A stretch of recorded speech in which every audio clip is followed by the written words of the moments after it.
지난 시간에 했던 일과 에너지에서 어떤 내용이 있었는지 머릿속에 집어넣어 보세요. 자, 지난 시간에 우리 뭐에 대해서 했었냐면 과학에서 얘기하는 일이라는 거 했었잖아요.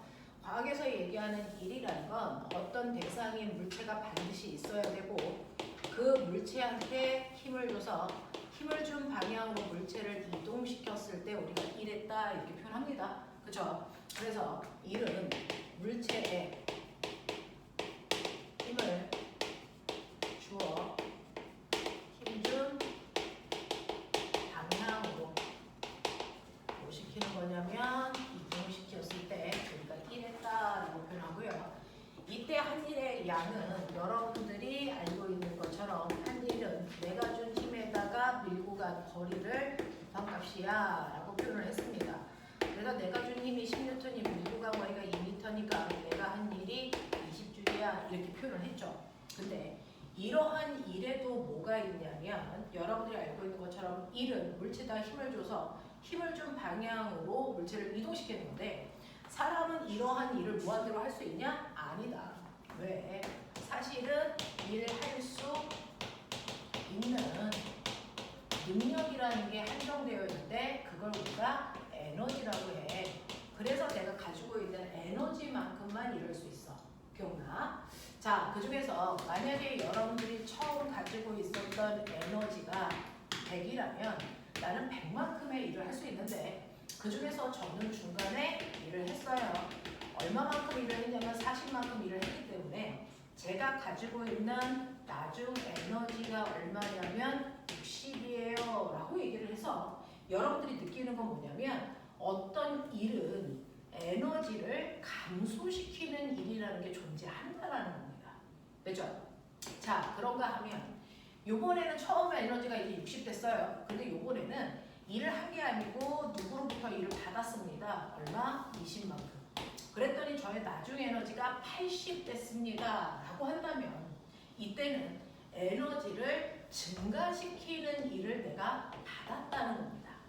그래서 또 이제 처음 에너지가 80인데 중간에 일을 하지도 받지도 않았다면 내가 가지고 있는 에너지 얼마입니까? 80이라는 거야. 그렇다면 내가 느낄 수 있는 건 뭐냐면 에너지라는 건 일을 한 만큼은 감소해야 되고요. 일을 받은 만큼은 늘어나야 되고요. 일을 하지도 받지도 않으면 아무리 10시간이 지나던 100시간이 지나던 에너지의 양은 변화가 없다는 거죠. 그래서 우리가 알 수 있는 거 처음과 나중에 에너지를 비교했을 때 에너지가 줄어서 에너지를 감소시키는 일을 받았구나. 되죠? 에너지가 늘어서 그렇다면 우리는 에너지를 증가시키는 일을 받은 거다. 그래서 에너지의 변화가 없다면 아무리 시간이 지나서도 얘는 한 일도 받은 일도 없다라고 판단할 수 있다.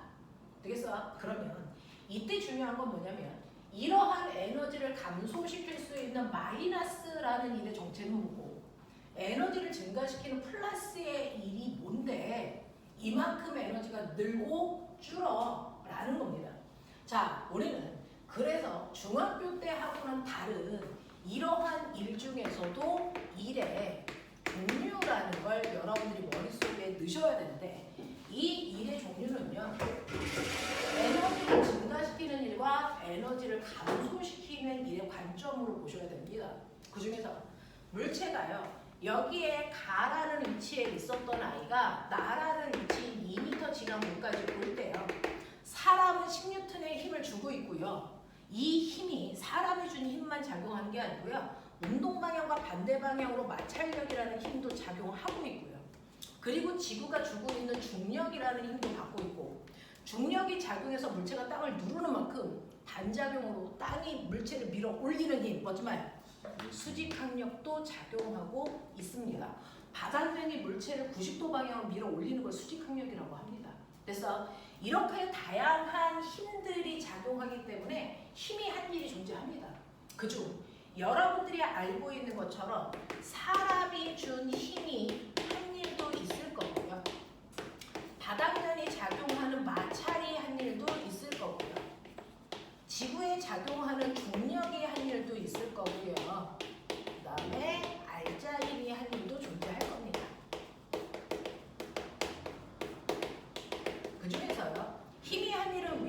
이것처럼 10N이라는 힘이 2m 작용했기 때문에 힘이 한 일은 20줄이에요. 이렇게 구했어요. 그럼 마찰의 한 일도요. 4N의 마찰이 2m 가는 동안 작용했으니까 마찰의 한 일 8줄이에요. 이렇게 하면 이거 틀렸다 했죠. 왜요? 실제로 일과 에너지는요. 벡터가 아니고 스칼라이기 때문에 방향이 없어요. 방향이 없는데 이때 우리는 하나는 플러스의 1, 하나는 마이너스의 1이라는 에너지를 증가시키는 일과 에너지를 감소시키는 일을 플러스의 1과 마이너스의 1로 표현할 건데 그러면 이 플러스의 1과 마이너스의 1은 어떻게 결정돼요? 그가 바로 힘입니다. 이 힘이요. 오른쪽으로 작용하면 플러스의 힘이야? 아니요. 왼쪽으로 작용하면 마이너스의 힘이야? 아니요. 물체가 가고 있는 운동 방향으로 작용한 힘이 플러스의 힘이에요. 물체가 오른쪽으로 가면 오른쪽으로 작용하고 있는 힘들이 플러스의 힘이고요. 그것과 반대 방향 왼쪽으로 작용한 힘이 마이너스의 힘입니다. 그래서 여기에서의 힘의 플러스와 마이너스는 오른쪽 왼쪽의 방향이 아니고요. 운동 방향과 같은 방향의 힘이면 플러스의 힘. 운동 방향과 반대 방향이면 마이너스의 힘이라고 하고요. 그 같은 방향으로 힘을 줘서 그 힘이 한 일은 에너지를 증가시키는 일을 한다. 운동 방향과 반대 방향으로 작용한 힘은요. 운동하는 내내 에너지를 감소시키는 일을 한다는 뜻입니다. 됐어? 그렇다면 중력의 한 일은 얼마니? 라고 하는 서연아. 중력의 한 일. 중력의 한 일 얼마니? 얘는? 중학교 3학년 내신이다. 중력의 한 일 얼마? 네. 중력의 한 일은요. 물체의 운동 방향과 수직 방향으로 작용해요. 그 수직 방향으로 작용한 힘은요. 물체의 운동 방향으로 일을 할 수 있다 없다? 없어요. 그래서 운동 방향과 수직 방향으로 작용한 힘은요. 운동 방향으로는 어떤 힘을 주지도 않았기 때문에 그 힘이 한 일은 0이야. 그래서 중학교 때 배운 것처럼 물체에 작용하는 힘하고 이동 방향이 90도이면 이 힘이 한 일은 없다고 배웠습니다. 됐죠? 그래서 중력의 한 일은 존재하지 않아요. 그렇다면 이때 알자 힘이 한 일은 어떻습니까? 라고 하면 수직 방향으로 작용하는 알자 힘은 0입니다. 그죠? 수평 방향으로 작용한 건 오른쪽으로 쉴까 왼쪽으로 사니까 오른쪽 방향으로 6N이라는 알자 힘을 만들어요. 근데 그 오른쪽 방향은 물체의 운동 방향과 같은 방향이니까 알자 힘이 플러스 방향으로 6N 작용한 거고 그 힘으로 2m 이동했기 때문에 알자 힘은 에너지를 12만큼 증가시키는 일을 해줬구나라는 겁니다. 되겠어? 그 알자 힘을요 별도로 구해서 한 일을 구해도 되지만 모든 한 일을 다 더하시면 언제나 알자 힘이 한 일이 나옵니다. 우리는 이렇게도 구할 수 있어요. 되겠어? 자, 그래서 여러분들은 에너지와 일의 관점에서 에너지는 일로, 일은 에너지로 서로 전환될 수 있는 관계인데 그 중에서요 에너지를 증가시키는 일이라고 하는 건 운동 방향으로 작용한 힘이 하는 일이고요. 에너지를 감소시키는 일이라는 건 운동 방향과 반대 방향으로 작용한 힘은 언제나 에너지를 감소시킨다. 그래서 결과적으로는요. 여기서 여기로 움직이는 동안 힘은 4개가 작용했는데 그 중에서 실제로 에너지를 변화시키는 건 이 모든 힘을 합성한 알자 힘만큼의 에너지가 변합니다. 그렇죠? 그러니까 맨 처음에 이 물체가 멈춰있는 정지 상태였으면 물체의 속력이 0이니까 이 물체의 운동 에너지가 0이었어요. 근데 여기까지 오면서 물체가 움직이기 시작해 속력이 생깁니다. 그러니까 얘가 갖게 되는 에너지, 이를 받아서 생기는 에너지가 바로 운동 에너지고요. 그 운동 에너지가 정확하게 12줄만큼 생겨요. 알겠어? 그래서 나의 위치에 왔을 때 결국 속력이 얼마입니까? 라고 하면 2분의 1 곱하기 2 곱하기 9의 제곱이 10이기 때문에 V는 2루트 3의 빠르기로 가고 있어요. 라고 하는 요게 가능합니다. 되겠어? 이런 식으로요. 여러분들이 보시면 일과 에너지에서 일은 단지 뭐냐? 이게 중요한 게 아니고요. 에너지는 단지 뭐냐? 이게 중요한 게 아니고 결국 문제는 일과 에너지 사이의 관계다. 어떤 일을 받았을 때 에너지의 변화량이 얼마냐를 결국은 묻는다. 됐어? 그래서 여러분들이 알아두셔야 되는 거 일이라는 건 에너지의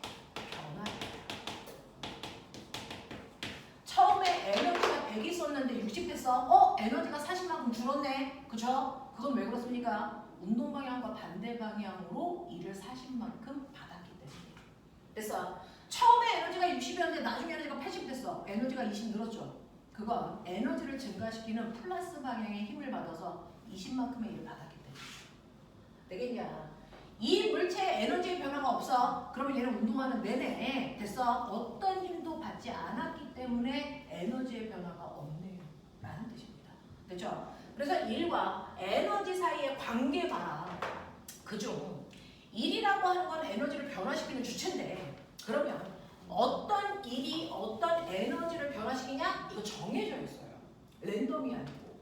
그래서 여러분 어떤 물체의 운동 에너지가 변했다면 이 운동 에너지의 변화량은요 정확하게 그 물체가 운동하는 내내 받은 여러 힘의 알짜 힘이 한 일만큼 알짜 힘이 한 일만큼이 정확하게 운동 에너지를 변화시킵니다. 그래서 운동 에너지는요 위치 에너지의 변화량 이런 거 아니고요 중력의 한 일 이런 거 아니고요 실제로 운동 에너지의 변화량은 그 물체가 운동하는 동안 받은 모든 힘의 알짜 힘이 한 일만큼이 최종적인 운동 에너지의 변화량을 만든다라는 거고요. 그렇다면 우리가 알고 있는 위치 에너지의 변화량은 누가 한 일? 이건 중력이 한 일만큼 변한다. 그래서요 시험 문제에 뜬금없이 갑자기 물체 운동을 막 설명하고 나서 알짜 힘이 한 일이 얼마게? 이거 물어봐. 그러면 우리는 알짜 힘을 구하려고 하지 말고요. 이것과 같은 말인 운동 에너지의 변화량을 구하시면 된다는 얘기예요. 됐어? 자, 위치 에너지의 변화량을 구하래. 근데 높이가 없어. 됐어? 이럴 때는 중력의 한계를 구하시면 된다고요. 알겠어? 이런 식으로요. 이 두 개가 같은 말이다라고 하는 거 기억하셔야 되고요. 그렇다면 이러한 일을 할 수 있는 능력인 에너지를 우리가 두 가지로 배웠어요. 움직이는 물체가 갖는 에너지, 운동 에너지. 이건 2분의 1 mv 제곱으로 계산하시면 되고요. 자, 그 다음에 우리가 알고 있는 위치 에너지라는 걸 고등학교 때는 원래 이름 포텐셜 에너지로 배우는데요. 포텐셜 에너지는 됐어. 포텐셜 에너지는요. 원래 이렇게 중력이 작용하는 공간에 우리가 있잖아요. 이 중력이라는 거에 영향을 받는 건 질량을 가지고 있는 물체입니다. 그래서 질량을 가지고 있는 물체가 중력이라는 힘을 받아서 땅바닥에 붙어 있는 겁니다. 근데 내가 얘를 억지로 들어 올려야 위치 에너지 생기잖아요. 자, 이걸 억지로 들어 올릴 때 얼마의 힘이면 이 물체를 들 수 있어요? 이 물체를 들 수 있는 최소한의 힘은 물체가 지금부터 받는 중력만큼의 힘만 주면 들어 올릴 수 있어요. 됐죠? 그래서 그 힘으로 이 물체를 기준면으로부터 h 높이로 이동시켜서 여기 오게 했어. 그러면 중력의 한일은요. 힘 곱하기 거리니까 요거고 그랬을 때 얘가 이만큼 올라왔을 때 중력의 한일만큼 위치 에너지가 생기는 겁니다. 그래서 이 지점에서의 위치 에너지 얼마예요? 라고 하는 중력이 만든 위치 에너지를 중력의 한일로 우리가 구했습니다. mg, h. 됐어? 그러면 위치 에너지의 정체는 뭡니까? 원래 작용하고 있는 그 힘과 반대 방향으로 움직일 때 생기는 에너지가 포텐셜 에너지야. 됐어? 원래 작용하고 있는 힘과 반대 방향으로 움직일 때 생기는 게 포텐셜 에너지입니다. 그러면 여러분들이 알고 있는 용수철이라고 하는 게 있었죠? 그 용수철도 포텐셜 에너지인 탄성 에너지를 만들어요. 탄성 위치 에너지. 그래서 잘 보시면 이렇게 용수철이 있었는데 여기에 마찰이 없는 곳에 질량이 m인 물체를 이렇게 놓고요. 내가 얘를 잡아당겨 늘릴 거잖아요. 용수철을. 용수철을 이렇게 늘려서 여기까지 오게 한다. 그랬을 때 늘어난 길이를 x라고 치자. 이겁니다. 자, 여기까지 잡아당기는 동안 용수철에는 탄성력이라는 게 작용합니다. 어느 방향으로요? 제자리로 돌아가려는 이 방향으로 탄성력이 작용하죠. 그러니까 결국은 우리는 보면 이 작용하는 탄성력과 반대 방향으로 움직였으니 이때 생기는 게 바로 포텐셜 에너지라는 위치입니다. 됐어? 이 탄성 포텐셜 에너지는요. 탄성력에다가 밀구간 거리를 곱하면 되는데 여러분들이 보시는 것처럼 이 탄성력은요. 중력처럼 1m로 올리던 2m로 올리던 똑같은 힘을 줘야 되는 게 아니고 용수철을 늘리기 위해서 힘의 크기는 비례해서 점점 크게 줘야 되거든요. 됐죠? 그랬을 때 용수철이 갖는 위치 에너지는 어디 있습니까? 라고 하면 이 그래프 밑에 있는 면적만큼이 용수철이 갖게 되는 탄성 에너지라서요. 여러분들이 알고 있는 것처럼 용수철에 작용하는 힘인 탄성력은 어떻게 구했었냐면 용수철 상수인 탄성 개수에다가 늘어나기를 곱했잖아요. 그래서 이 밑넓이인 탄성 에너지 어떻게 구해? 라고 하면 이 탄성 에너지는 2분의 1 요거 x 요거 kx니까 kx 제곱이 탄성 위치 에너지 구하는 식이야 라고 얘기했습니다. 됐죠? 자, 이런 식으로요. 위치 에너지는 하나만 있는 게 아니고 여러분들이 보시는 것처럼 중력이 만드는 위치 에너지도 있고 그래서 용수철이 만드는 탄성 에너지도 있고 그 다음에 여러분들이 물투를 배우시면 전기가 만드는 전기 위치 에너지까지 위치 에너지는 세 종류가 있어요. 되겠어요? 자, 근데 어떤 거든 상관없이 운동 에너지와 위치 에너지를 합한 값을 우리는 뭐라 그랬다? 역학적 에너지라고 합니다. 그럼 내가 물어볼게요. 역학적 에너지는 항상 보존되니? 아니죠. 역학적 에너지는요. 역학적 에너지를 보존시킬 수 있는 힘만 작용하면 역학적 에너지는 보존되고요. 역학적 에너지를 보존시킬 수 있는 힘 빼고 나머지 힘이 작용하면 역학적 에너지는 무조건 변합니다. 그중 역학적 에너지를 보존시킬 수 있는 힘을 우리가 보존력이라고 해서요. 바로 이 세 개의 힘이 위치 에너지를 만드는 이 세 개의 힘이 역학적 에너지를 보존시키는 유일한 보존력이에요. 그래서 중력만 작용한다든가 탄성력만 작용한다든가 전기력만 작용하는 공간에 물체가 있다면 이 물체는 역학적 에너지가 아무리 물체가 올라갔다 내려갔다 별짓을 다 해도 역학적 에너지는 보존됩니다. 근데 이걸 뺀 나머지요. 공기의 저항, 마찰력, 사람의 힘, 또한 물속에서 작용하는 무력, 자기력 이따위 것들을 받는다면 그 순간 무조건 역학적 에너지는 변해요. 그래서 그 나머지 힘을 비보존력 이렇게 얘기합니다. 알겠어? 이렇게 된다라고 하는 거 기억을 좀 해봐 두시면 되겠죠. 그래서 저번 시간에요. 똑같은 걸 배우는데 그 안에서 의미 해석을 집어넣어서 조금은 다른 각도로 설명을 좀 해봐 드렸어요. 그래서 에너지를 증가시키는 일, 에너지를 감소시키는 일 그때 어떤 일이 어떤 에너지를 변화시키는지까지도 설명을 좀 해봐 드렸고요. 이게 기존의 물투에서의 설명 방법입니다. 그렇죠? 물투에서 이렇게 봅니다. 여러분들이 지금 물투를 배우는 건 아니지만 물리 원의 심한 문제를 풀기 위해서는 이런 개념을 가지고 있으면 훨씬 더 심플하게 풀 수 있거든요. 그래서 한번 보여드렸어요. 자, 그러면 여기까지의 내용으로 서연아 영상은 본 거야? 자, 그러면 여기까지의 내용으로 여러분들이 문제를 풀어 오셨는데 58, 59페이지요. 그죠? 58, 59페이지에 답 불러드릴게요. 이 부분은 답이 없는 거니까 유빈아 답 쓰면 돼. 자, 58페이지 1번에 4, 2번에 15, 59페이지 3번에 5, 4번에 150, 5번에 40. 자, 6번에 200, 7번에 100, 7번에 1번이 100, 2번이 5, 3번이 10루트 2. 아닙니까? 8번에 5,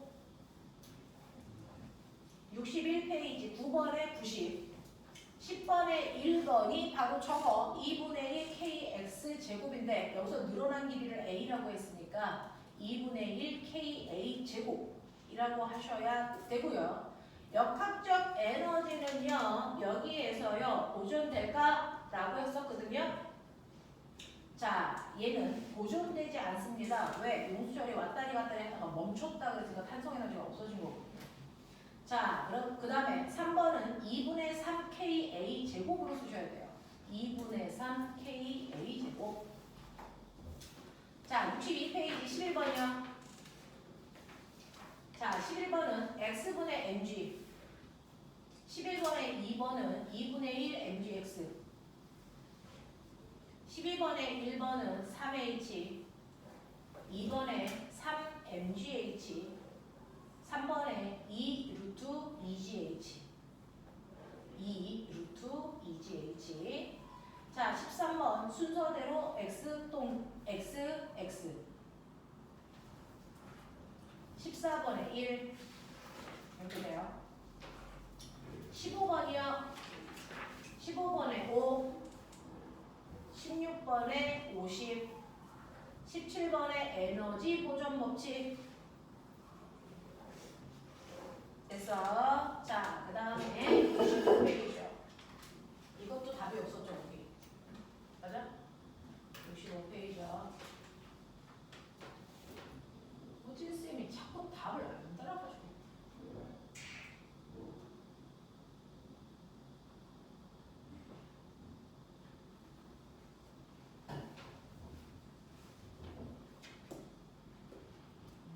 음.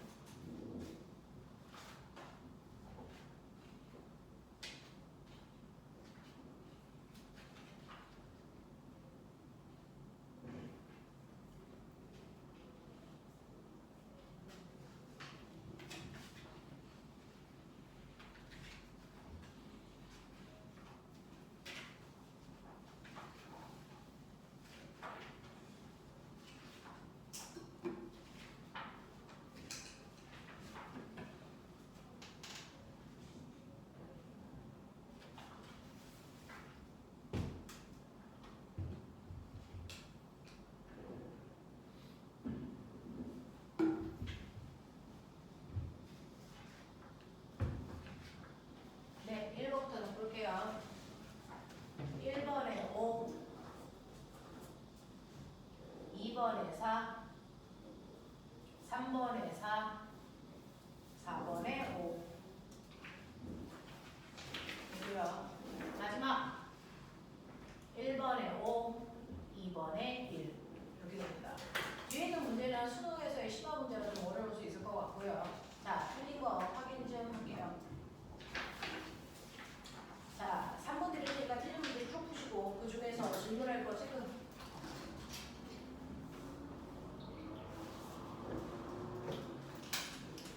오적차가 없는데 눈은 반짝반짝하게 떠라. 아?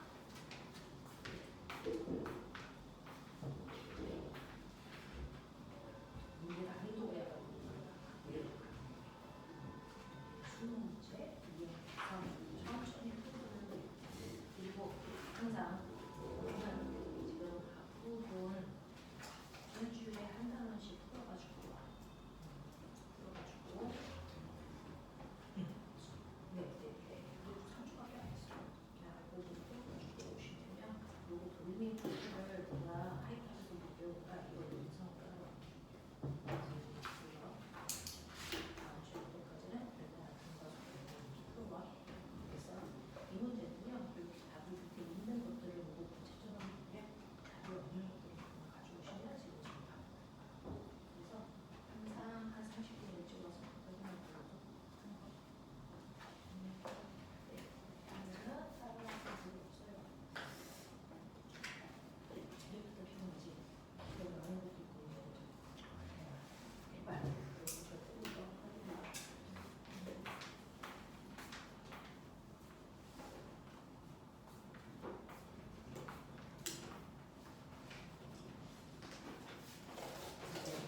많은 것들을 해결니? 아까 할만하냐? 그래.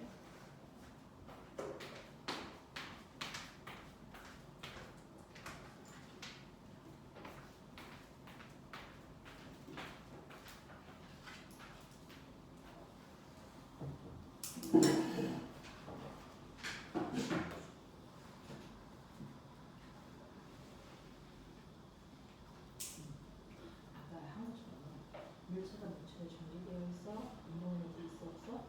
없어. 그래서 처음에 에너지는 뭐냐? 근데 이 물체한테 8주의 일을 줘. 그럼 이제 물체는 일을 뭐 한 거야? 받았지. 이만큼 8주. 그럼 나쁜 에너지 얼마게? 한 톤.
엄청 어려운 문제는 같이 풀 거고요. 그냥 개별적으로 해결해도 될 만한 수준의 문제들은 개별적으로 할게요.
네, 이거는 위어드 월드 질문. 또 우리 길량만의 질문이 있을까? 네. 네. 자, 그럼 볼게요. 자, 개별적으로 대충 이제 간단히 넘길 수 있는 문제들을 개별적으로 좀 봐드렸는데 58, 59에서 질문이 있을까요? 괜찮습니까? 넘길게요. 60, 61에서의 질문은? 태경. 이거 그 10번. 네, 10번이요. 그죠? 네, 이거 설명해 주려고요. 자, 10번 보시면 10번은요. 그림 가와 같이 수평면에서 용수철 상수가 K인 용수철에 매달린 물체를 잡아당겨서 용수철의 길이가 2A만큼 늘어났다가 가만히 놓았더니 물체가 진동하다가 그림 나와 같이 용수철의 길이가 A로 줄어든 지점에서 정지됐다 이겁니다. 됐죠? 자, 그러면 이제부터가 이제 본격적으로 뭐냐면 에너지는요. 일하는 데 쓰고 또는 에너지로 다른 에너지 형태로 전환된다 이런 얘기입니다. 자, 그랬을 때 역학적 에너지는 보존되는 경우도 있고 되지 않는 경우도 있지만 에너지는 무조건 모든 상황에서 보존돼야 돼요. 그래서 에너지는 무조건 모든 상황에서 보존돼야 된다. 어떤 상황도 에너지가 보존되지 않는 경우는 존재하지 않는다. 단지 다양한 형태의 에너지로 전환되는 것뿐이다 라는 얘기를 하고 있어. 그래서 지금부터 너네들이 질문하는 대다수의 문제가 에너지 전환을 물어볼 겁니다. 됐죠? 그래서 그걸 선생님이랑 해결하죠. 여러분들이 물어보는 다수의 문제가 에너지 전환입니다. 그중 대표적인 게 10번입니다. 자, 10번 문제 같은 경우에는 여기에서의 변화 시스템을 한번 이해해 보시면 용수철이 늘어나기 전에 위치가 여기에다가 물체 질량이 M인 물체를 이렇게 놨어. 자, 그랬을 때 내가 이 용수철을 잡아당겨서 이 용수철이 2A만큼 늘어나게 할 거야. 그래서 여기에 놔. 그러면 여기에 끌고 있는 여기에 온 이 순간을 저는 A라고 하고요. 늘어나기 전의 위치를 O라고 하고요. 이렇게 할게요. 자, 그러면 늘어나기 전에는 어떤 에너지도 없다가 내가 여기에다가 힘을 줘서 일을 해줬기 때문에 용수철은 에너지가 생겨요. 그렇죠? 그랬을 때 A 지점에 왔을 때 이 용수철이 갖는 탄성 에너지 얼마입니까? 이 얘기예요. 당연히 용수철의 탄성 에너지는요. 이 용수철 상수가 K니까 2분의 1 KX 제곱으로 구하면 돼요. 그 중에서 내가 잡아당긴 거리가 2A니까 얘는 2A의 제곱만큼이죠. 그래서 늘어난 길이가 2A예요. 그러니 이 위치에서 갖는 용수철의 탄성 에너지는요. 계산해 보시면 알겠지만 2KA 제곱의 탄성 에너지를 갖는다는 겁니다. 자, 그리고 내가 가만히 가지고 있기 때문에 그 위치에서의 운동 에너지는 얼마입니까? 운동 에너지는 당연히 안 움직이니까 빵이에요.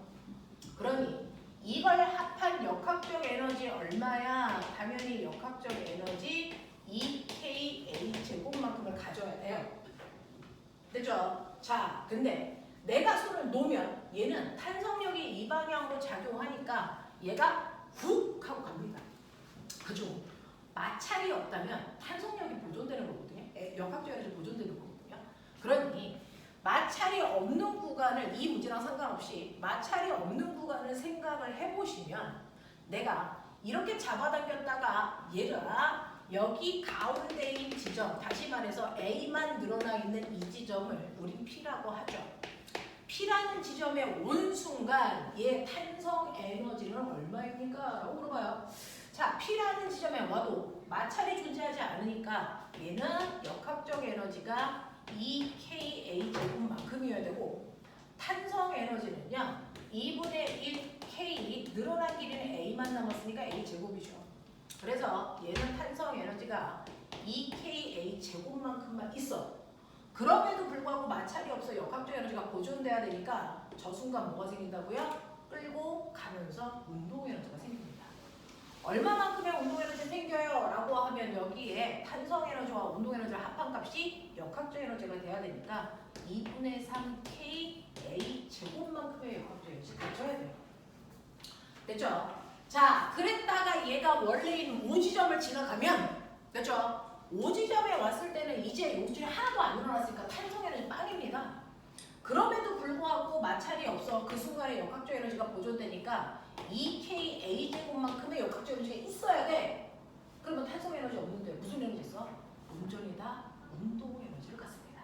됐어? 그래서 이때 갖는 운동 에너지의 크기가 2KA 제곱만큼이야. 이 뜻입니다. 됐어? 네. 그러면 엄청나게 큰 운동 에너지를 가지고 여기 왔네. 그러니까 엄청나게 빠른 속력을 갖겠네. 이 뜻입니다.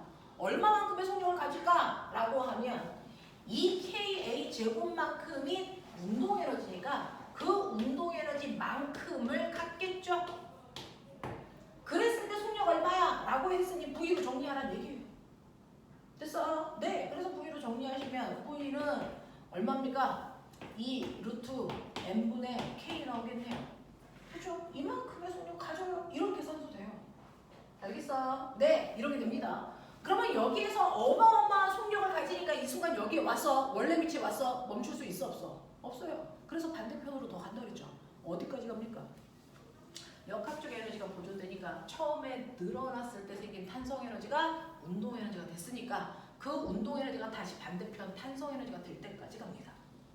그래서 그래야 속력이 0이 되니까 자, 그래서 반대편에 EA가 압축되는 그 위치까지 가서 멈춰서 다시 탄성력을 받아서 오죠. 다시 와도 원점에 왔을 때 속력이 너무 빠르니까 멈출 수가 없어서 그대로 밀려가죠. 어디까지? 다시 EA까지. 이걸 무한 반복 운동을 합니다. 마찰이 없으면. 됐어? 근데 마찰이 있다는 거잖아. 마찰이 있어서요. EA만큼 잡아당겼는데 얘가 손을 놓으니까 예명할 여기서 멈췄어. 이 뜻이잖아. 됐어? 여기서 멈췄어. 이 뜻이야. 이 멈춤의 위치를 X라고 하자. X 위치에서 멈췄대요. X 위치에 멈춰 있더라도 그 순간 아직은 용수철이 늘어나 있는 상태잖아. 얼마만큼? A만큼. 그러니까 X 위치에 있을 때도 탄성 에너지는 2분의 1 KA 제곱만큼 있다? 그러면 아까 여기 있었을 때요. 탄성 에너지 이만큼 있을 때 운동 에너지 이만큼 있어야 된다고 했잖아요. 그건 역학적 에너지가 보존된대. 지금은 역학적 에너지가 보존되지 않아서 됐죠? 끌려가면서 마찰에 의해서 열이 발생해서 여기서 멈춘 겁니다. 멈췄다는 얘기는 탄성 에너지는 그대로 있지만 운동 에너지가 없어진 거죠. 자, 근데 에너지는 없어지지 않습니다. 다른 형태로 바뀐 거죠. 이게 뭘로 바뀐 겁니까? 끌려가는 동안에 발생한 열의 에너지로 바뀐 겁니다. 되겠어? 열의 에너지로 바뀐 겁니다. 마찰 때문에. 그래서 이 순간 이만큼의 2분의 3 KA 제곱만큼 됐어. 바닥에 있는 마찰에 의해서 열 에너지로 에너지가 전환돼서 멈췄어요. 라는 얘기를 하고 있는 거야. 알겠어? 그래서 어떤 특정한 순간에도요. 에너지는 보존돼야 되니까 그 지점에도 에너지는 2KA 제곱이야. 단지 역학적 에너지로 남아있는 건 요것만큼만. 나머지 열 에너지가 됐다. 이게 열 에너지로 바뀌었다라는 얘기입니다. 자, 그래서 보시면 1번 나 지점에서 용철에 남아있는 탄성 에너지 2분의 1 kA제곱 기억하셔야 되고요. 그 순간 그 지점에 와서 멈춘 걸로 봐서 운동 에너지 없다는 얘기예요. 다 열 에너지로 바뀌었다는 얘기니까 역학적 에너지는 고존되지 않습니다. 자, 그러면 가에서 나로 가는 동안 발생한 열 에너지는요, 운동의 에너지가 그대로 열 에너지로 바뀐 거니까 운동 에너지 크기만큼이에요 라고 얘기하시면 돼요. 되겠죠? 넘어간다. 62, 63페이지요. 질문 14번이에요. 그림 가 나는 두 물체 A, B를 실로 연결하여 도르래에 걸쳐놓은 것을 나타낸 것이고요. 나 B를 잡고 있다가 놓았더니 같은 시간 동안에 가에서 A의 위치 에너지 감소량과 나에서 A, B의 운동 에너지 증가량의 합은 서로 같습니다. 자, 질량은 B가 A보다 큽니다. 자, A, B의 질량을 각각 이렇게 표현했을 때 A, B의 질량 비율이 몇 대 몇인지 알려주세요. 이런 얘기예요. 자, 어떤 문제가 나오면 그 문제를 풀 수 있는 방법이 있으니까 문제가 나오겠죠. 그 방법을 찾아 나가시는 거야. 자, 그 중에서요. 이런 수능 문제거든요. 수능 문제는 거기에 나와 있는 모든 정보를 써야만 답이 나와요.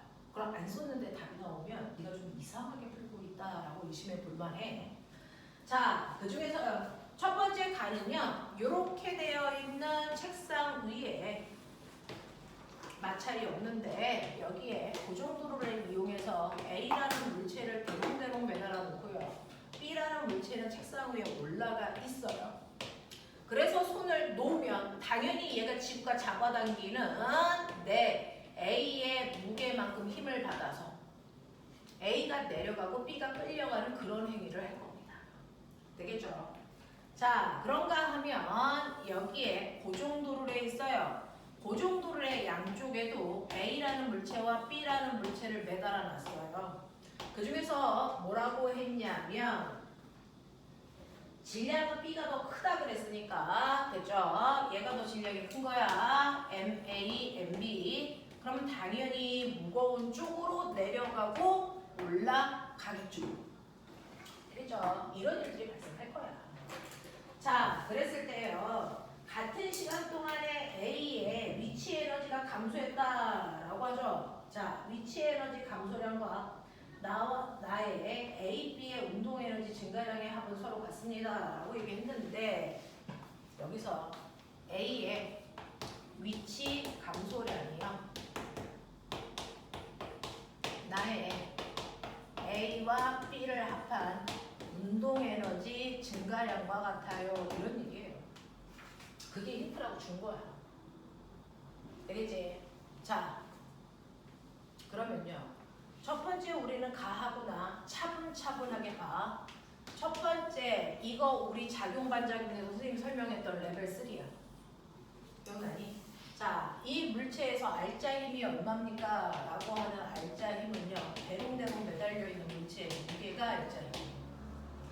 그 알짜 힘으로 실제로 움직인 건 전체 물체의 질량이니까 질량을 더해서 나누시면 가속도가 나오겠죠. 그래서 가의 가속도는 ma 플러스 mp분의 mag라고 쓰는 크기의 가속도가 생기겠죠. 그래서 그 가속도를 갖고 a가 h만큼 내려오면서 위치 에너지가 감소했다고 쳐봐.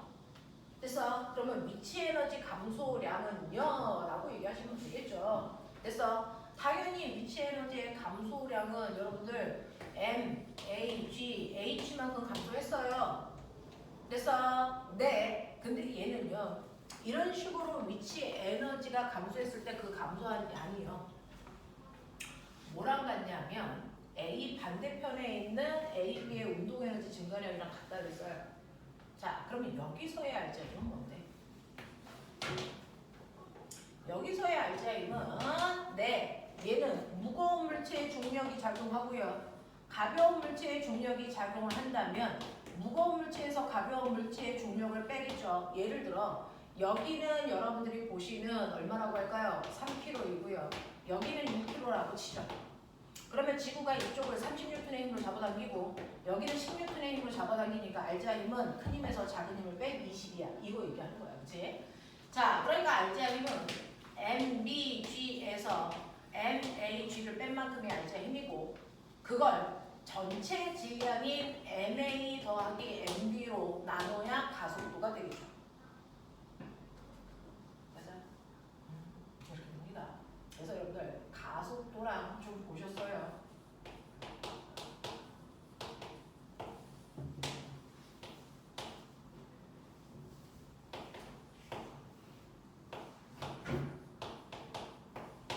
이렇게 써주면 되죠. 이런 가속도가 생겼단 말이죠. 그죠? 얘는 이렇게 되는 운동을 할 거다라는 얘기입니다. 자, 그랬을 때요. 하나가 아니고 여러 개의 덩어리가 움직일 때 꼬맹아 요거 좀 봐봐. 자, 여기에 시스템의 이해는 됐으니 제가 숫자를 드려볼게요. 얘를 얼마짜리로 볼 거냐면 얘가 더 가벼워야 되니까 얼마? 2 책임질 수 있는 숫자를 불러. 이거 얼마? 4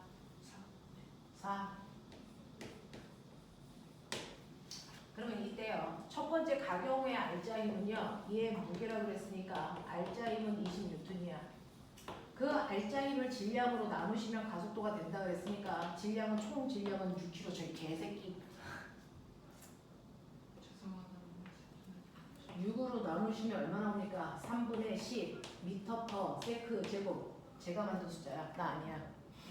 되겠죠? 네. 자, 그랬을 때요. 얘는 이가속도를 갖고 얘 내려오고요. 얘 끌려가면서 얘는 위치 에너지 감소하고요. 얘는 위치 에너지의 변화가 없고요. 대신에 움직이면서 속력이 생기니까 둘 다 운동 에너지가 생깁니다. 그렇죠? 자, 근데 제가 이제 얘기하고 싶었던 건 뭐냐면 우리는요. 하나의 물체가 멈춰있다가 밑으로 내려가면요. 여기에서 이 물체의 위치 에너지나 바닥에 닿기 직전의 운동 에너지는 뭐하다고요? 같다고요. 왜? 역학적 에너지는 전원만 되는 거지 크기는 변화가 없습니다. 그렇지? 자, 그러면 여기에서 하나가 아니고 두 개가 움직였을 때 역학적 에너지 보존될까요? 요거 하자. 보시면 신기하게도요. A하고 B가 있는데 얘네들의 A와 B가 있는데 얘네들의 위치 에너지의 변화량과 운동 에너지의 변화량을 더하시면 역학적 에너지가 보존돼야 된다면 역학적 에너지의 변화량은 없어야 돼요. 맞아. 그 중에서요. A는 위치 에너지가 어떻게 되냐면 내려가잖아요. 얘는 위치 에너지가 감소하죠. 근데 내려가면서 속력이 빨라지죠. 운동 에너지 증가하죠. 됐죠? 그러면 감소량이 많아, 증가량이 많아? 그건 모르겠는데 어쨌든 이래. 근데 B 입장에서 보면 B는 옆으로 가는 거니까 위치 에너지 변화량은 없어요. 대신에 점점 빨라지니까 속력이 점점 생기죠. 운동 에너지는 증가해요. 맞아. 그러면 얘 입장에서는 무조건 역학적 에너지가 증가했습니다. 그러면 선생님 역학적 에너지가 보존돼야 되는 거 아니야? 마찰이 없으니까. 그건 혼자서 움직일 때는 얘의 감소량이 정확하게 얘의 운동 에너지 증가량이 되죠. 근데 혼자 움직이는 게 아니고 얘처럼 줄이 묶여져 있을 때는요. 이 전체의 역학적 에너지가 보존되기 때문에 감소한 총량이 증가한 총량이랑 같아서 전체 토탈 역학적 에너지의 변화가 없어 라고 보시는 게 맞아요. 예를 들어 A의 위치 에너지가 100만큼 감소했는데 됐어? A의 운동 에너지가 20만큼 증가했다 라고 한다면 됐어? B는요 위치 에너지 감소량이 없으면 운동 에너지 증가량이 반드시 얼마여야 된다? 80이어야 됩니다. 왜? 감소한 총량과 증가한 총량이 같아야 전체 한 덩어리의 역학적 에너지가 변화가 없을 거니까. 알겠습니까? 이 얘기거든요. 이 얘기거든요. 그러니 실제로 보시면 A는 위치 에너지 감소했어. 그리고 운동 에너지는 A, B가 증가했어. 그러니 A의 감소한 위치 에너지가 A, B의 증가한 운동 에너지와 반드시 같아야 됩니다. 되겠습니까? 이런 얘기를 하고 있어. 이런 얘기를 하고 있어. 되겠죠? 이걸 두 번째 여기서 보시면요.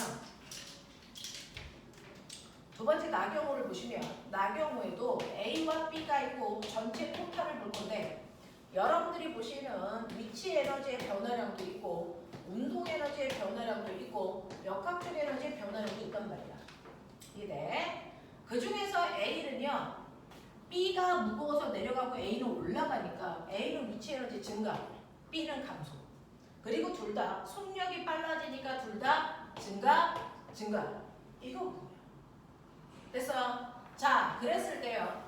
이 감소한 양이요. 이거 체계 증가한 양이랑 반드시 같아야 역학적 에너지 전체 변화가 없다 이 뜻이야. 되겠어? 근데 여기서 뭐라 그랬냐면 A의 위치 에너지 감소량의 크기나 요 감소량을 100으로 적어봐. 이 크기나 두 번째 경우에 나에서 A, B의 운동 에너지의 증가량의 합이 똑같대. 그러면 이게 100이야. 이런 느낌이야.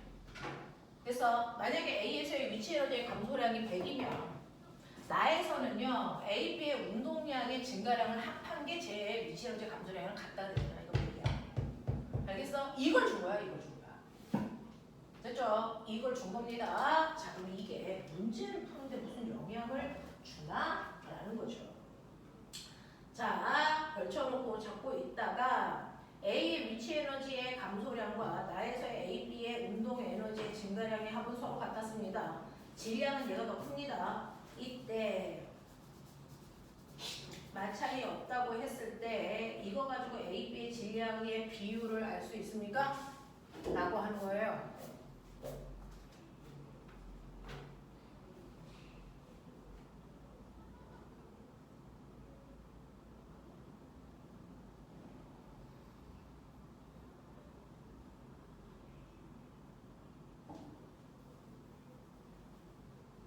이거 100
뭔 소리야? 응? 크로스라고? 크록스요. 신발이요. 왜? 뭔 소리야? 죄송합니다. A, B의 운동 에너지 증가량의 합은 A, B 위치 에너지의 합이랑 같아야 되고요. 그러면 얘가 증가한 것보다 얘가 감소한 게 100만큼 더 크다는 얘기고요. 그래서 0이 돼야 되는데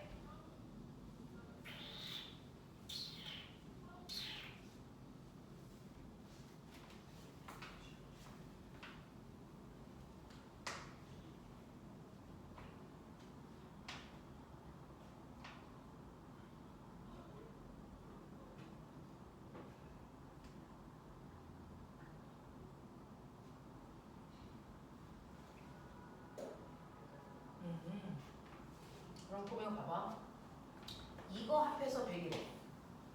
A와 B의 운동 에너지 합이 100이래. 됐어? 근데 여기 봐. A, B의 운동 에너지 합이 얼마래? 100이래. 그럼 위치 에너지, A의 위치 에너지의 감소량이 얼마여야 돼? 100이어야 돼. 맞아? 그러면 이거 100이란 얘기야. 그럼 얘는 얼마여야 돼? 200이어야 되는 얘기야. 맞아? 이해돼? 이 이거 합해서가 마이너스 100, 이거 합해서가 100이니까. 그래야 역학적 에너지 변화가 없으니까. 무슨 말인지 알지? 그러면 얘요. 잘 보시면요. 위치 에너지의 증가량과 위치 에너지의 감소량이 어떻게 만들어지는 거냐면 얘는 여기 있다가 끌려 올라가고요. 얘는 여기 있다가 끌려 내려가는데 얘가 1m 올라가면 얘 몇 m 내려오냐? 1m 내려와. 둘이 움직이는 양이 똑같아. 그러면 여기서 MHH, MPGH 이게 각각 위치 에너지 변화량을 구하는 식인데요. 여기에서 얘네들 GH 똑같으니까 비율만 보면 위치 에너지 변화량이 그래서 바로 무슨 비율이니? 얘네들의 질량 비율이죠. 그래서 위치 에너지 변화 비율이 몇 대 몇입니까? 1대 2죠. 그래서 얘네들의 질량 비율이 1대 2라는 걸 알 수 있고요. 되겠어? 이런 것을 알려주는 얘기. 됐죠? 여기서는요. 선생님처럼 숫자를 놓으셔야 빨리 보일 텐데 그냥 문자로 놓으면 잘 안 보일 수도 있어요. 이렇게 넘어가는 거. 그래서 위치의 운동 에너지 증가량의 합이 똑같이 100입니다. 여기서 위치 에너지 감소량이 100이라는 건 얘네들의 운동 에너지 증가량이 100이었다는 거고 똑같이 운동 에너지가 100 증가했다, 100 증가했다. 그렇다면 A의 위치 에너지 감소량도 100이어야 된다. 그래서 네, 근데 요거 증가량의 합과 요거 변화량의 합이 똑같아야 됩니다. 하나는 증가하고 감소한 거라서. 그래서 얘 값이 200이라고 확인할 수 있고요. 이때 위치 에너지의 변화 비율이 질량 비율이야 라고 하는 거. 그래서 요거 푸는 문제. 어려워요. 엄청 어려워요. 그래서 쉽지 않습니다. 자, 그래서 이렇게 한꺼번에 움직이는 물체에서의 위치 에너지의 비율, 운동 에너지의 비율은 항상 그 문제의 질량 비율이에요. 그래서 질량 비율을 물어보면 걔네들의 운동 에너지 비율이나 위치 에너지의 비율을 보시면 된다. 되겠죠? 자, 64, 65. 우리 언니 죽으려고 그런다. 64, 65 질문.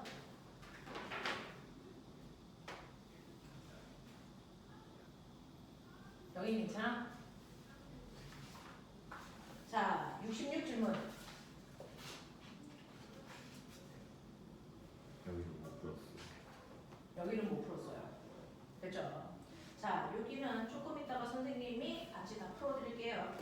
자, 뭐 하고 있었는지는 알고 계셔야죠. 내용이 너무 어려우면 뭐 하고 있는지도 잘 모를 텐데. 한번 해볼까요? 이게 이제 기본적인 것들. 이거는 할 수 있나? 확인.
15, 3번에 200, 4번에 2, 5번의 기억, 위치 에너지 또는 포텐셜 에너지 이유는 고정된다. 유지된다고 네, 유지된다. 6번은 200, 7번 100, 8번 20.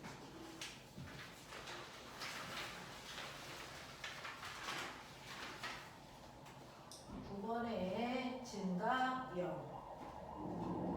8번은 운동 증가. 그 다음에 11번에 열 고정되지 않는다. 12번에 2번. 13번에 용수철의 탄성 에너지를 모두 운동 에너지로 전환됐다. 그래서 루트 n분의 kx 13번 여기 여기 빠진 것 같은데. 그 14번이에요.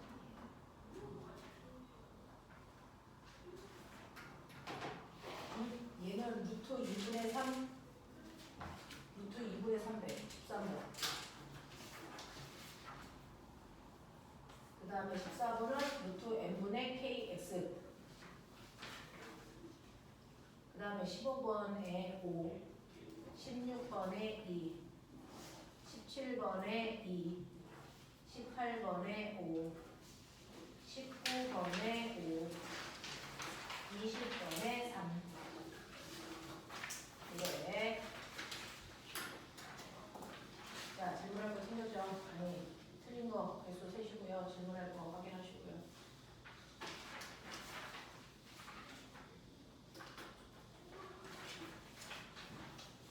준호, 네. 나중에 개수. 전체 20문제 중에 이렇게 8개. 지아, 네. 태경, 쓰고 있어요. 서연,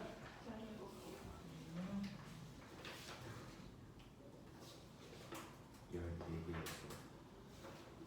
유빈. 15개. 네. 자, 그러면 여기에서 질문할 거 확인할게요.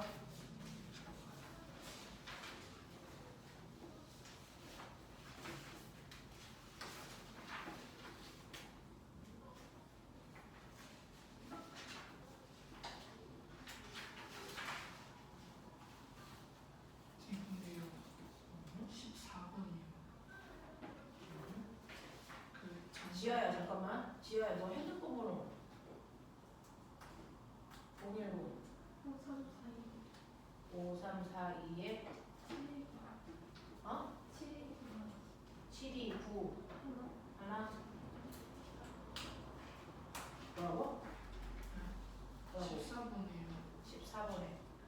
X가 루트 바깥에 있어요, 안에 있어요? 아, X가 루트 바깥에. 아, 그쵸. 네, 그럼 15개.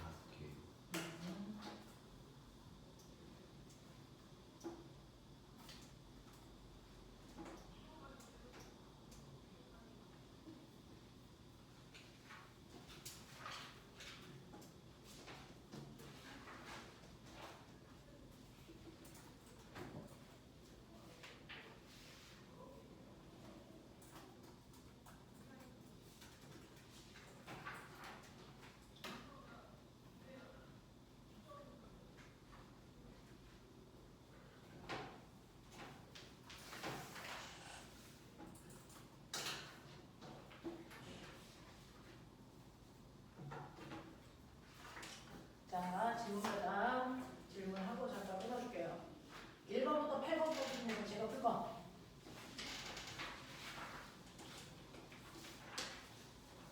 설명한 거에서 넘길게. 9번부터 13번까지 중에서 질문. 12번. 12번. 네. 12번 보시면 그림과는 마찰이 없는 수평면. 마찰이 없다는 얘기는 역학적 에너지 보존된다고 생각해 라는 문제였고요. 마찰이 없는 수평면에 수평면에서 구슬이 2부의 속력으로 한쪽 끝에 고정된 용수철을 향해서 운동하고 있습니다. 나는 이 구슬이 용수철을 압축해서 속력이 V가 되는 순간의 모습을 나타낸 것입니다. 이때 나에서 구슬의 운동 에너지와 용수철 탄성 에너지의 비율이 몇 대 몇인 것 같습니까? 라고 하는 건데요. 이건 에너지 전환으로 푸는 형태의 문제 우리가 좀 몇 개 풀어봤는데 일단은 가경우에는요 쇠구슬이요 2V의 속도로 가고 있어요. 자 그랬을 때 이 쇠구슬만 운동 에너지를 가지고 있고 용수철은 아직 변형되지 않았으니까 어떤 에너지도 가지고 있지 않습니다. 그래서 첫 번째 가경우에는요 저 쇠구슬이 가지고 있는 운동 에너지와 탄성 에너지를 더하면 역학적 에너지가 돼야 되는데 운동 에너지는 2분의 1m 2v 제곱이니까 4v 제곱 다시 말해서 2mv 제곱이 운동 에너지 그리고 아직 용수철에는 탄성 에너지가 없으니까 이걸 더한 2mv 제곱이 전체 에너지인 역학적 에너지예요. 근데 얘가 가다가 이제 어떻게 되냐면 여기 반대쪽에 붙어있는 용수철이랑 쾅 하고 부딪혀. 됐어? 그래서 밀고 가겠죠. 근데 얘는 언제까지 밀고 갈 수 있냐면 얘의 속도가 0, 다시 말해서 얘가 가지고 있는 모든 운동 에너지가 용수철의 탄성 에너지로 전환될 때까지 갈 수 있단 말이야. 근데 속도가 0이 될 때까지 갈 수 있을 텐데 얘가 밀다가 속도가 V가 돼. 아직 0이 되기 전이야. 됐어? 네. 속도가 V가 되는 이 순간에 이때 용수철의 탄성 에너지와 쇠구슬의 운동 에너지의 비율이 어떻습니까? 뭐 이런 거 묻는 거잖아요. 자, 그러면 나의 경우에서는요. 쇠구슬도 운동 에너지를 가져요. 이때 속력이 V라고 그랬으니까 쇠구슬이 갖는 운동 에너지는 2분의 1 mv 제곱이에요. 하지만 마찰이 없는 구간이니까 역학적 에너지는 보존돼야 됩니다. 됐어? 그러면 용수철의 탄성 에너지는요. 2분의 3 mv 제곱만큼의 크기를 가져야 이 둘을 더했을 때 이 크기가 나오죠. 됐어? 그러니까 위치 에너지와 운동 에너지의 비율이 1대 3인 구간이야. 됐어? 운동 에너지와 위치 에너지의 비율이 1대 3이다. 그래서 전체 에너지는 변화가 없어. 그 중에서 특정한 하나의 에너지를 통해 다른 하나의 에너지를 우리가 알아낼 수 있다. 이런 얘기하고 있어요. 자, 그 다음에 넘어가시면 14번부터 18번까지 질문. 18번이 18번이요. 16번 16번이요. 자, 16번 보시면 그림과 같이 지면으로부터 높이가 h인 곳에서 물체를 가만히 놓아. 자, 이 또한 같은 맥락입니다. 물체가 기준면으로부터 높이 h에 가만히 있었대요. 그러면 이 지점은 위치 에너지와 운동 에너지를 합하면 역학적 에너지인데요. 이 물체의 위치 에너지가 질량을 m을 놓을게요. mgh고 가만히 있었기 때문에 운동 에너지는 없어요. 그러니까 역학적 에너지가 mgh와 같은 크기여야 됩니다. 그렇죠? 얘가 어느 지점을 가는 역학적 에너지는 변화가 없어야 됩니다. 자, 근데 얘가 가다가요 처음 높이의 3분의 1만큼의 높이를 가지고 있는 이 지점을 지나는 순간 이 지점을 지나는 순간에는 그 높이만큼의 위치 에너지가 있을 거예요. 그리고 내려오니까 속력이 생겨 운동 에너지도 있겠죠. 이때 운동 에너지의 크기가 3분의 2 mgh가 돼야 이거 합한값이 mgh가 되겠죠. 맞아? 이해됩니까? 자, 그랬을 때 이때 H점을 지날 때 운동 에너지의 크기는 요만큼일 거고요. 그 다음에 바닥에 닿기 직전. 바닥에 닿기 직전은 위치 에너지를 0이고 운동 에너지가 mgh여야 합해서 mgh가 되죠. 되겠죠? 그래서 얘가 내려오면서 여기를 지날 때, 여기를 지날 때 이 두 개에서의 속력 비율을 구해라 라고 했어요. 자, 그래서 속력 비율은 운동 에너지의 비율이니까 이거 대 이거가 운동 에너지의 비율이에요. 그러니까 운동 에너지의 비율은요. 여기를 A 지점, 여기를 B 지점이라고 하면 A 지점 대 B 지점의 운동 에너지의 비율이 얼마냐면 2대 3입니다. 근데 묻는 건 운동 에너지의 비율을 묻는 게 아니고 속력 비율을 묻어요. 됐어? 그러면 속력 비율은 바로 2분의 1 MVA를 속력의 제곱대 2분의 1 mvb를 칠할 때 속력의 제곱의 비율이 운동 에너지의 비율이잖아요. 그러니 이거를 약분하시면 사실은 운동 에너지의 비율이라는 건 각 지점을 지나는 순간에 속력의 제곱 비율을 얘기하는 거예요. 이게 2대3이라는 거예요. 그러니 속력비는 얼마입니까? 라고 하면 속력 비율은 여기에 루트로 씌운 값이랑 같겠죠? 그래서 루트 씌우시면 루트 2대 루트 3이야. 그러니 여기서요. 그죠? 루트 2대 루트 3 이렇게 쓰시면 되고요. 그 다음에 18번 같은 경우에 그림은 롤러코스터가 밑줄처럼 큰 소음을 낸다는데 꼬맹아 소음, 소리 에너지 얘기한 거거든요. 그러니까 마찰이 없으면 얘는 소리도 안 나야 돼요.